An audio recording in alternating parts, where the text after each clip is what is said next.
ನಮ್ಮ ಪ್ರೆಡಿಕ್ಷನನ್ನು ಹೇಳೋದಾದರೆ, ಪ್ರಜಾಶಕ್ತಿಯ ಪ್ರೆಡಿಕ್ಷನನ್ನು ಹೇಳೋದಾದರೆ, ಇವತ್ತಿನ ಪಂದ್ಯದಲ್ಲಿ ಎಲ್ಲೋ ಒಂದು ಕಡೆ ಆರ್ ಸಿ ಬಿಗೆ ಅದೃಷ್ಟ ಅನ್ನುವಂಥದ್ದು ಇವತ್ತಿನ ಪಂದ್ಯದಲ್ಲಿ ಕೈ ಹಿಡಿಯುತ್ತೆ. ಯಾಕಂದರೆ ಆರ್ ಸಿ ಬಿ ಕಳೆದ 17 ವರ್ಷಗಳಿಂದ ಏನು ಒಂದು ಆ ಕಪ್ಪಿಗಾಗಿ ತವಕದಲ್ಲಿದೆ, ಆ ಕಪ್ಪಿಗಾಗಿ ಕಾಯ್ತಾ ಇದೆ.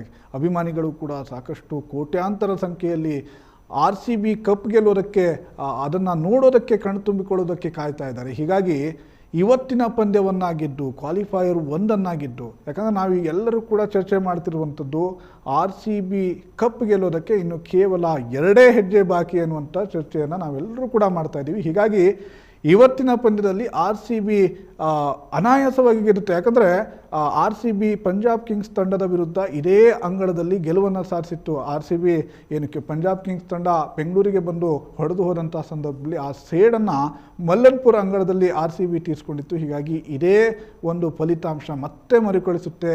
ವಿರಾಟ್ ಕೊಹ್ಲಿ ಅಲ್ಲಿ ಸಂಭ್ರಮಾಚರಣೆಯನ್ನು ಮಾಡ್ತಾರೆ. ಅಭಿಮಾನಿಗಳಿಗೂ ಕೂಡ ಒಂದು ಗೆಲುವಿನ ಕೊಡುಗೆಯನ್ನು ಕೊಡ್ತಾರೆ ಆರ್ ಸಿ ಬಿಯ ಆಟಗಾರರು ಅನ್ನುವಂಥ ಒಂದು ಪ್ರೆಡಿಕ್ಷನನ್ನು ಕೊಡ್ತಾ ಇದ್ದೀವಿ.